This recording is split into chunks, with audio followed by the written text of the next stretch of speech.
Well, let's use January 2024 as an opportunity to get back to the basics in how to get in the self-storage business. My name's Mark Helm. I'm the author of Creating Wealth Through Self-Storage. And what I do is I support the small investor who wants to get in or grow their self-storage business. The Quickstart Academy is the platform that houses the training that I offer the small investor. And it houses courses such as the Quickstart Academy On-Demand Self-Storage Boot Camp. This is a training, it's one of my premier trainings. It's designed to take you from wherever you are now all the way to putting your first or your next self-storage facility into service. I'm actually going to be hosting a live virtual boot camp in early March. Dates will be coming out soon. But if you're interested in getting started, people who purchase the on-demand boot camp will have all the resources that people in the live get, and you will be able to attend the live virtual boot camp at no additional cost. Today, though, let's talk about what makes a good self-storage site. A lot of people who are getting in the self-storage business or growing their self-storage business want to do new construction as their entry point into the self-storage industry. Now, I've talked about this before, specifically in episodes 303 and 381, but I'm going to kind of cover it again, slightly different twist, more in the back to the basics mindset that I'm having this January. We have a lot of people who are new to this community, so I thought I'd cover this with you early on. Now, I've made a lot of mistakes in site selection over the years. And my goal in all of these episodes is to shorten your learning curve and share with you out loud things that I've learned. Now, one thing I've learned is there is no perfect site. Like life, sites for self-storage have trade-offs. But there are four fundamental things that I look for that I think make a good site. And the first is visibility. Now, in my world, I relate to self-storage like a retail business. This isn't housing or apartments or office. This is a retail business. I want visibility. We track in our brands where our customers come from, and usually the number one source of new leases is people say, I've seen you. I drive by it all the time. And if you think about it, it makes perfect sense. So in our brands, our average customer lives 3.2 miles from our facility. Usually the vast majority, 86% or more of your customers are going to live 4 miles and in to your facility.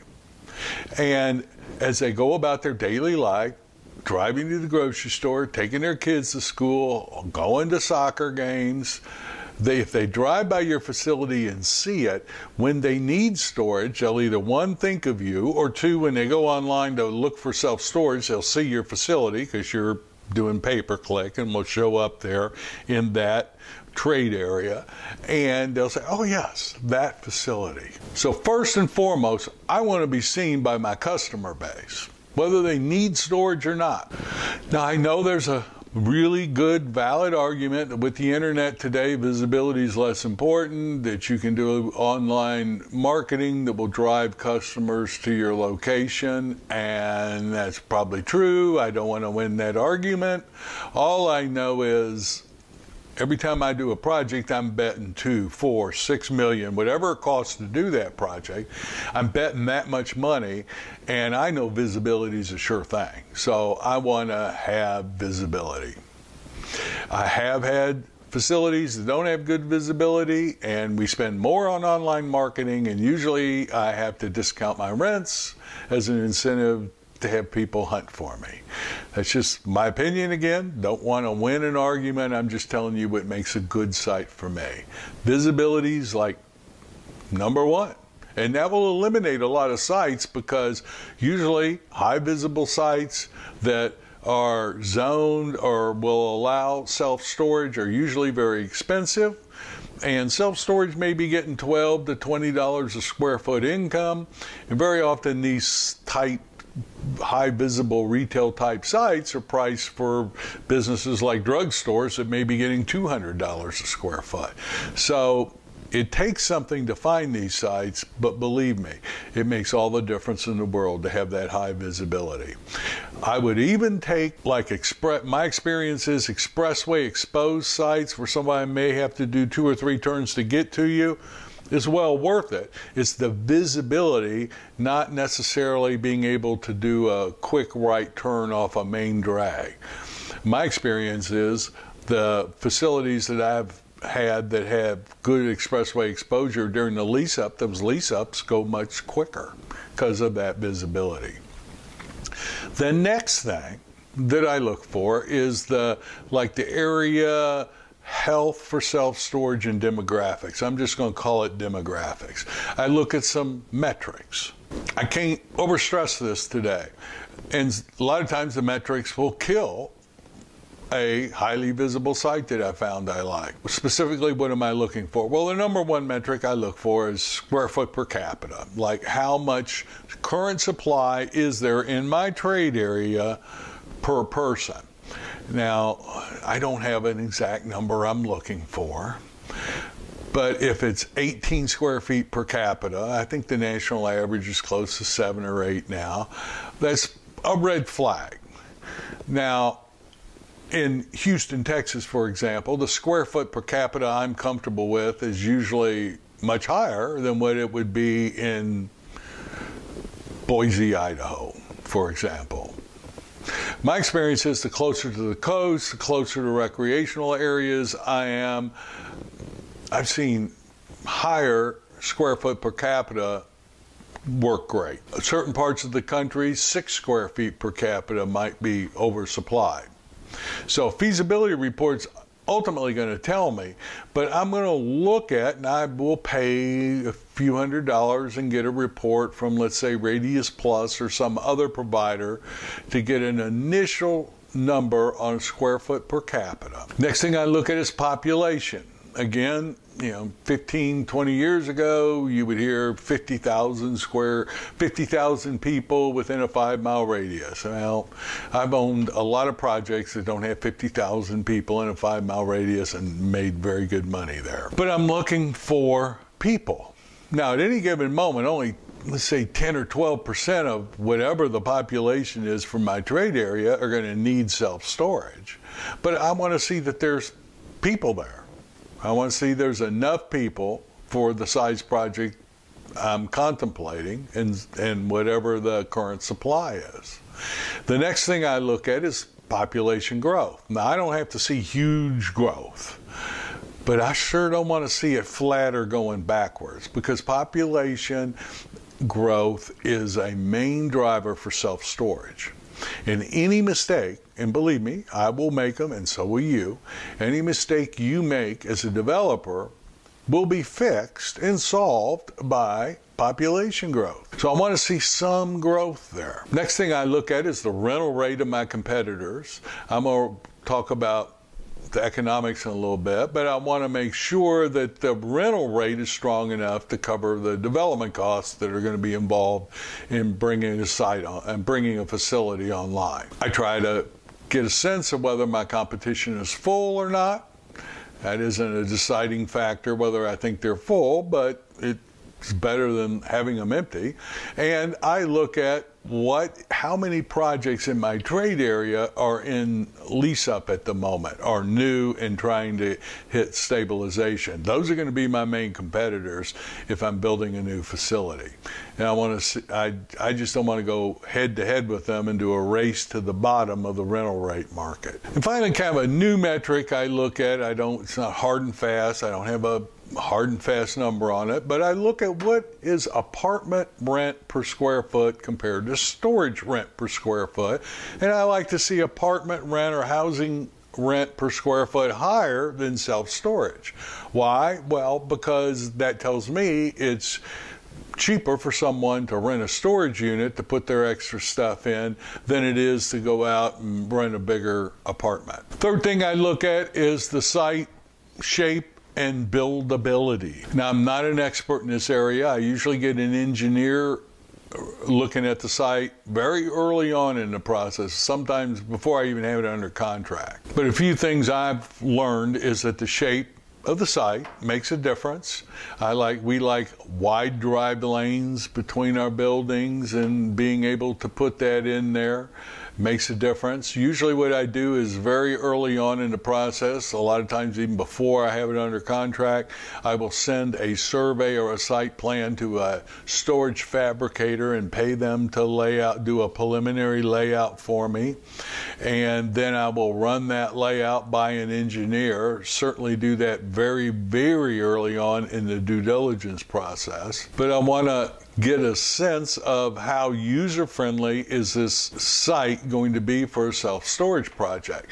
Some of the things, for example, can I get a large moving van, semi-truck in my facility? They don't have to go to every unit, but can they come in and do a circle and get out without ever having to go into reverse, and be able to hit enough of my facility such that there's different unit sizes?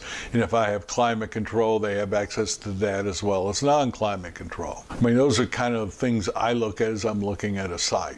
And how buildable is it? The only way I know is to get a geotech report, and I usually do that real early on in the process to see what the compaction of the land is and how much site work is going to be involved, because site work is a huge number, and sometimes I've been really surprised by the site work number that a particular site will cause me to have to pay to do a project on it.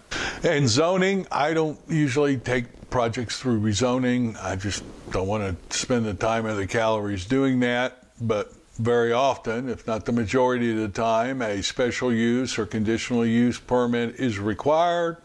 I want to know about that early on. I want to know about the process. And again, these are conversations I have with a civil engineer very early on, maybe even prior to writing a letter of intent on the project. And the last thing, and I held this to last, but it's usually the first thing I do, is the economics of the deal. So I run numbers on it to see if it hits my benchmark numbers. Now, if you've been in my training, one of the first things we do is we design your business strategy. Why are you getting in? What are your goals? What is a good deal for you? And that's a function of what your goals are. And I'm not going to cover it here, but ultimately what we get to is, what are your benchmark numbers? Like for me, it was a 12 to 15% cash on cash return when I'm stable, and I want to be able to create enough value to be able to refinance it at stabilization and get the equity that was put in the deal back. I mean, I'm not saying that's the plan, that was just ours. But whatever your benchmark numbers are, first thing I do is run preliminary performance to see how close to our benchmark numbers we are. If it's a mile-wide miss, I don't even go any further. But I'll do that early on. And I'm not going to tell you how to do it here. I've done a lot of episodes that do that. If you're on YouTube, seeing this on YouTube, there'll be links there. If you're on Creating Wealth Through Self-Storage and watching it or reading it, there's links in the text. If you're listening to a podcast, there'll be links that will take you to episodes and training on at least how I analyze deals. There'll also be a link to a course called How to Build Your First Self-Storage Facility. But usually I run a preliminary analysis, see if I'm close to my benchmark numbers. If I'm not, 1 through 3 makes no difference. So I do that first. If it looks like the site could work economically, then I go through the 1 through 3 I just did. Now, a couple of big mistakes I made and people I work with make. Let me tell you 2 of them. I hear this a lot. I can get a really good deal on this site. Well, I can't tell you if you know what I'm talking about. If you've been out looking at many storage facilities, I see a lot of storage facilities that should have never been built, frankly. And a lot of the reason they were built was because that person who built them got a really good deal on that site. Don't let your land costs determine whether it's a good site or not. Yes, you want to get a good deal, But if it's not a good site, if it's not a highly visible site, if it's going to be hard for your customer base to find you, I don't care what you pay for that site. It's not a good site. The other thing I hear a lot is, well, I already own the land, or I already own the building. Well, great, but is it a good site? Doesn't matter whether you own it or not. If it's not a good site, don't use it. Sell it and find a good site. 1031 into it. But that's a mistake I hear, and I know it's easy to get emotionally attached to a site, and I've done it, and I've come up with all the excuses why this might be the exception to the general rule, and this is why it could be a good site for self-storage. I've learned the hard way not to play that game. It's either a good site or it isn't a good site. If it's not, don't do it, regardless of what you pay for it or whether you own it or not. Ultimately, what determines whether it's a good site is not you or me, it's the customer. Will they rent fast enough at the price you think you're going to get, and can you bring it in at what you think it's going to cost? If all that happens, it's a dang good site. But at the end of the day, it's your customer base that's going to tell you whether it's a good site or not. Period. So I hope this helps. These are some of the elements we consider as we're looking at site selection for self-storage in this Back to the Basics series in January of 2024. And one of the tools that we use to run those economic analysis is the Storage World Analyzer. I use Excel and have used Excel, but I tend to make mistakes, and I needed something that was easier for me to use and generated fantastic reports that I could use with my lenders and partners. I still use Excel some, but every day I'm in the Storage World Analyzer. If you're not using it and you're getting in or growing your self-storage business, I invite you to take a look at it. It's the one tool I use probably every day. So you can find out more about it at Creating Wealth Through Self-Storage or StorageWorldAnalyzer.com. And I look forward to being with you next week as we take another cut into this Back to the Basics of getting in the self-storage business. Thank you, and I look forward to being with you then.